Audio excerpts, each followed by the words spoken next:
Si hoy, 15 de diciembre de 2020, preguntamos a los más jóvenes qué sucedió en España en el 92, pues la mayoría va a responder que hubo unas Olimpiadas, claro, en Barcelona, y que celebramos el 5º centenario del descubrimiento, una hazaña. Otros se acordarán del AVE, de la Exposición Universal de Sevilla, los del sur, el año del COVID y del curro. ¿Cómo olvidar aquel engendro mitad pájaro, mitad elefante que hizo bueno a Naranjito? Días para los socialistas de vino y rosas. La corrupción, vamos, no existía.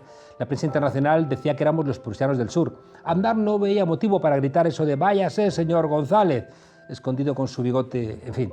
Que España era Disneylandia, o eso parecía. Pero claro, tras esa tramoyita de cartón piedra había un país en recesión. 1992 fue también el año de las privatizaciones de las empresas públicas, de la compra de grandes compañías nacionales por capital extranjero, de las reconversiones industriales, que era la palabra bonita para hablar de desindustrialización. Un episodio que solamente fue posible porque lo hizo el PSOE. En fin, ¿cuántas veces hemos visto al entonces príncipe Felipe portando la bandera de España en las Olimpiadas de Barcelona? Qué pocas las imágenes de la Asamblea Regional de Murcia ardiendo tras una protesta de trabajadores de Bazán. Ocurrió un 3 de febrero de 1992 y sucedió porque miles de trabajadores de la zona de Cartagena vieron peligrar su futuro de la noche a la mañana. Hoy en Murcia gobierna la derecha. ¿Qué ha pasado? Aquellos acontecimientos son solamente un recuerdo fantasmagórico. Y por eso, para refrescar la memoria de los más jóvenes, es conveniente ver El año del descubrimiento, la única película del director Luis López Carrasco. Una película sensible, valiente, comprometida y lírica, es decir, una muy buena película. Muchas gracias por acompañarnos, Luis, esta noche. Hola, encantado. Déjame preguntarte algo que, claro, con el tiempo, febrero del 92, ¿no? La Asamblea Murciana estaba ardiendo y Felipe González al tiempo firmando el Tratado de Maastricht. Sintomático. Esa misma semana, además, la semana del 3 de febrero del 92, ese fin de semana había sido el foro de Davos, donde estaban los opositores rusos y donde se estaba un poco... O sea, a mí lo que me interesaba era cómo esa misma semana se está firmando el Tratado de Maastricht, que va a ser un poco la semilla, ¿no?, de la Unión Europea tal y como la conocemos, del Banco Central Europeo, del euro, bueno, también del Tratado de Schengen. ¿Cómo recordaba Anguita, ¿no? Es decir, cuidado con el Tratado de Maastricht, se quedó solo como si fuera un loco. Cierto. La verdad es que si ves ahora mismo las imágenes de Anguita son de un tono profético que sorprende, asusta y sí. Y bueno, lo que me parecía interesante era cómo, de alguna manera, el recuerdo que tenemos como sociedad está como muy teñido por ese discurso dominante, ese discurso de celebración glorioso, mientras que para muchas otras ciudades los 80 y los primeros 90 fueron un momento de altísima desesperación, ¿no? Desesperación suficiente como para acabar quemando un parlamento. Había como un intento, ¿no?, con ese discurso de la movida madrileña, que todo era divertido, mueve la tibia, mueve el pie, mueve la pierna y el peroneo, bueno, así, donde parece que lo único que se movía eran cosas intrascendentes. Realmente hay como todo un proyecto, por así decirlo, yo creo que muy propagandístico, de intentar vender la idea de que España se ha modernizado de la noche a la mañana, de que España se ha vuelto democrática de la noche a la mañana, y es cierto que en mi cine yo lo que intento es como hablar de qué otros procesos se estaban dando, ¿no? Es decir, me parece que hasta que no tengamos una idea como más completa de qué estaba sucediendo, ya no solo en Madrid, sino que estaba sucediendo en el extrarradio de Madrid, o que estaba sucediendo en el medio rural, o que estaba sucediendo en los cinturones industriales de las grandes ciudades, no vamos a entender de alguna manera quiénes somos, ¿no? Porque yo creo que lo que sucede en la crisis de 2008 es que volvemos un poco a la casilla de salida y nos damos cuenta de que no éramos ni el país tan próspero, ni tan moderno, ni tan potencia económica mundial como pensábamos, ¿no? Claro, pero esa imagen, ¿no?, esa imagen de divertíos, entreteneos, follad, ¿no?, con que os quedéis sin trabajo no pasa absolutamente nada, ¿no? No os distraigáis con las cosas materiales. Hombre, a ver, yo creo que follar está muy bien y creo que hay aspectos positivos en los años 80 y hay aspectos positivos en toda especie de liberación libidinal. Iba a decir, ¿no?, que se lo pregunten al emérito, pero seguramente no venía al caso. No vendría al caso, ya eso lo preguntaremos en otro programa. O sea, yo creo que también es un proceso ambivalente, es decir, España venía de una represión nacional católica muy fuerte, una represión sexual muy fuerte, y yo creo que hay elementos también positivos en esa especie como de liberación, ¿no? Y de alguna manera la transición fue como fue, y a principios de los años 80, cuando yo preparé la película anterior, El futuro, que trataba sobre el año 82, sí que me encontraba con mucha gente que decía, bueno, es que ya estábamos cansados, ¿no?, de tanta canción protesta, o parecía como que cómo la política se conjugaba en los años 70, en los años 80 se queda en una especie como de terreno de nadie, ¿no? Entonces a mí me cuesta un poco considerar como que la movida o la transición es la fuente de todos nuestros males, pero sí que me parece interesante que conozcamos qué otras situaciones estaban pasando como para entender qué contradicciones del pasado nos han llevado a las contradicciones que atravesamos. Te lo decía porque no veo ni a Pepi, ni a Lucy, ni a Bom prendiéndole fuego a la Asamblea de Murcia. Esto, no, claro. Evidentemente, yo creo, a mí hay una cuestión que me interesa mucho, que es como a partir de los años 80, y tiene mucho que ver con Pepi, Lucy, Bom, y no tanto el cine de Almodóvar como las dinámicas que se van generando en la producción cultural de los años 80, por ejemplo, en el cine, ¿no? De repente, el cine de los años 70 español es muy heterogéneo, es muy plural, es experimental, es documental, hay todo tipo de géneros y nos habla de una sociedad súper heterogénea. De repente, a partir de los años 80, todo eso se homogeneiza y lo que nos encontramos, y está muy promulgado por la ley Miró, es adaptaciones literarias suntuosas de grandes novelas del siglo XIX, como un cine como muy acartonado, o ese cine de la posguerra y de la guerra civil que asociamos a veces al cine español, y luego comedia ligera, ¿no? Es decir, parecería como que solo la clase media tiene representatividad en las producciones culturales de los años 80 y 90, y como que todos esos, hay un montón de colectivos sociales que parecería que o se convierten en clase media de la noche a la mañana, o, lo que yo imagino, se invisibilizan, desaparecen del imaginario colectivo. Y con esta película lo que hemos intentado es profundizar en esos otros imaginarios sociales. Que se les vean. Metes a los protagonistas de alguna manera en un bar, los encierras para poder ver todo lo que hay fuera del bar. A mí lo que me parecía muy interesante era como, por un lado, en ese bar estamos en los 90, pero parece que estamos de repente, de aquello de lo que hablan parece que podría estar sucediendo en la actualidad, ¿no?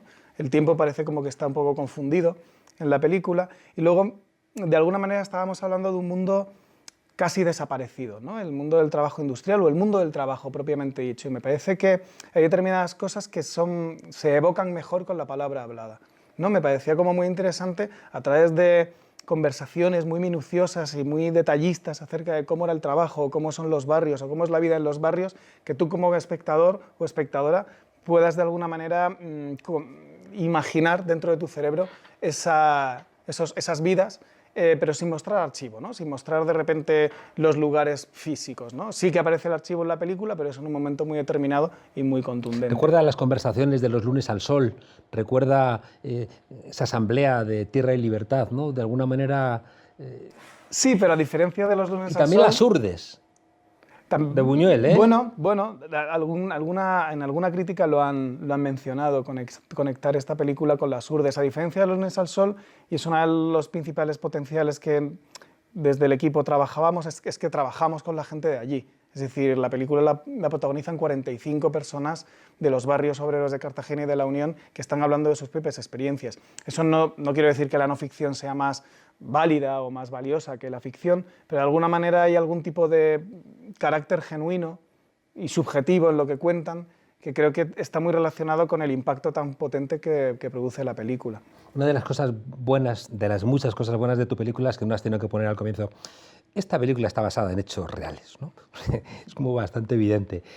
Oye, decía uno de mis maestros más queridos, Jesús Ibáñez, que solamente la izquierda puede hacer las políticas de la derecha. Si esa llamada reconversión, que es un eufemismo para hablar la desindustrialización de este país que nos ha explotado, ¿no?, con la COVID-19, si esa reconversión la hace el PP, no arde el Parlamento de Murcia, arde España. Arde Troya. Ya, a mí es una cosa que y aparte en la película se ve muy bien, ¿no? Es decir, en qué momento el PSOE empieza a legislar y a dejar sin trabajo a sus votantes, ¿no? Es decir, ¿en qué momento haces ese cálculo? ¿Hasta qué punto las presiones de Europa eran súper definidas o súper decididas, ¿no? ¿En qué momento Boyer y Solchaga se quedan con el programa económico del PSOE? ¿En qué momento Carlos Solchaga dice que la mejor política industrial es la que no existe, ¿no? Es decir, evidentemente tienes que estar acompañado de un enorme aparato mediático, y tienes que, además, eso tiene que estar acompañado de elementos simbólicos como la Expo de Sevilla o los Juegos Olímpicos para que buena parte de la población compre esa idea. Lo que pasa es que la desindustrialización también está muy atomizada, ¿no? Es como que se vive mucho en las ciudades y en los barrios en los que sucedió, pero en la ciudad al lado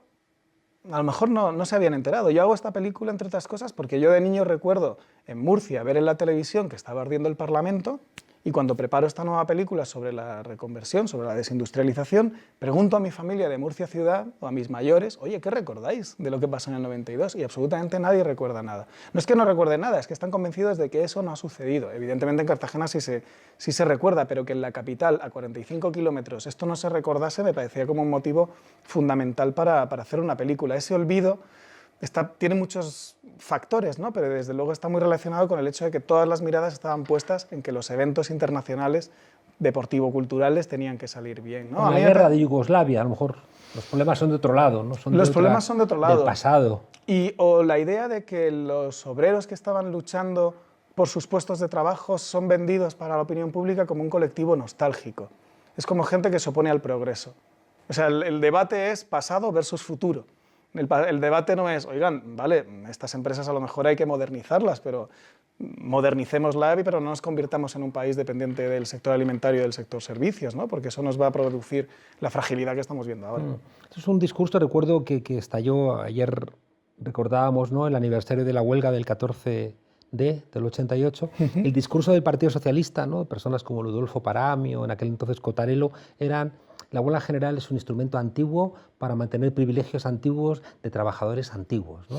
Y curiosamente, en el año 92 hay otra huelga de media jornada, yo creo que era, que no funciona tan bien. Del 88 al 92 algo pasa, ¿no? Es decir, yo creo que el Partido Socialista con la huelga del 88 se da cuenta de que tiene que controlar de otra manera la gestión con los sindicatos, porque es algo muy llamativo, ¿no?, que yo todavía no he podido estudiar en profundidad, ¿no?, porque en muy poco tiempo las huelgas generales empiezan a desinflarse. No sé si está relacionado con que el secretario general de Comisiones Obreras acabaría luego en el PSOE, no lo sé, pero en bueno. el PP. No, Antonio... Antonio Gutiérrez. Pensaba que decías Fidalgo, porque Fidalgo va a terminar en el PP, o sea que todavía es un paso más allá, ¿no?, al respecto. Oye, los sindicatos sí que aparecen, ¿no?, como un actor relevante, ¿no?, en la película. Sí, es decir, la película tiene 3 partes y en la parte final, de alguna manera, es donde aparecen ya las voces del 92, esos protagonistas históricos de esas revueltas y de esas luchas que duraron mucho más, que hubo huelgas de hambre, hubo cierres, hubo un asalto a la sede del PSOE que acabó totalmente destrozada. Es decir, fue un proceso que duró casi 2 años, ¿no? Y aparecen esas voces que nos hablan, pues, de una manera de entender el compromiso laboral, una manera de entender el sindicalismo muy distinta. Es cierto que son voces del pasado que también se confrontan con el único sindicalista en activo que aparece en la película, que también intenta defender un poco la vigencia y la necesidad de los sindicatos en la actualidad. Lo que pasa es que la película también acaba con una pregunta, ¿no?, que es cómo tiene que ser el asociacionismo laboral del futuro, porque parecería que las grandes centrales sindicales quizás están basadas en un modelo laboral que ya no existe. Y esa es un poco la pregunta que cada espectador se tiene que hacer cuando sale de la película, ¿no?, imaginar cómo tiene que ser nuestro futuro para no recibir más palos. El sindicalismo... Te he contado al final de la película. Bueno, cuando ves películas sobre Jesucristo también sabes cómo termina la cosa y las ves igual. Estaba pensando que el sindicalismo tiene que ser una app, ¿no? Lo que pasa es una app en carne y hueso, ¿no?, que la aplicas para que ahora, por ejemplo, con el teletrabajo y demás, alguien te defienda, ¿no?, porque el riesgo de que salgamos de la COVID-19 más vigilados, más explotados, más fragmentados es una realidad, ¿no? Y no sé si de alguna manera ver esta película también no es un ejercicio de nostalgia, aunque no lo pretendas. No. O sea, bueno, puede que sí. Depende de cada espectador o cada espectadora, considerará si la película habla más del pasado, pero en todo momento Raúl Liarte, el guionista, y yo y todo el equipo intentamos en todo momento conectar las experiencias del pasado con una radiografía del presente. Es cierto que esa radiografía del presente, esa radiografía, ese enorme retrato colectivo de todas esas personas que aparecen en la película, es bastante crudo, es bastante duro, hay cierta desolación, pero en la película, y lo hemos intentado cuidar al máximo en montaje también, hay pequeños destellos, ¿no?, de optimismo. Es decir, ves que hay mucha energía ciudadana, que hay en las voces, a lo mejor incluso que menos tú lo esperas, un compromiso con la comunidad, y la sensación que daría es que esas voces están aisladas, no han encontrado, como en los años 70, un cauce por el que por el que ser militantes, por el que encontrar la manera de asociarse, ¿no? Creo que la película apuesta por encontrar nuevas alianzas entre grupos sociales que a lo mejor no consideran que forman parte del mismo barco. Yo estoy convencido de que, como decía también Jesús Ibáñez, la antesala de toda revolución es una gran conversación.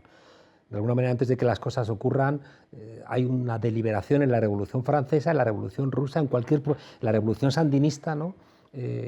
Hay como un gran debate que hace que emerjan unas sensibilidades que se convierten, ¿no?, en los puntales después de la protesta contra los que te frenan. Tu película es una gran también deliberación, ¿no? Absolutamente, sí. De hecho, la película hay un momento en que se nos desborda, es decir, el 92 era el punto de partida y al final es el punto de llegada, porque en la película prácticamente se habla de todo, ¿no? Se habla de ecologismo, se habla de feminismo, se habla de trabajo, se habla del territorio español, se habla del ejército, se habla del rey, se habla de un montón de cosas. Es decir, yo planteé la película como un gran ágora ciudadana, ¿no? Donde incluso, y donde también nos sorprendió cómo poco a poco, esta película está rodada en noviembre de 2018, cómo poco a poco también los discursos de la ultraderecha estaban como apareciendo, se estaban incorporando por parte de las personas que menos te lo esperarías, ¿no? Pero es una película que es también un cierto ejercicio de empatía, ¿no? Cada persona que aparece tiene el tiempo suficiente como para expresar sus opiniones o articular sus discursos, y entiendes en todo momento, aunque no opines lo mismo que esas otras personas, por qué opinan lo que opinan y de dónde proceden sus discursos o sus ideas.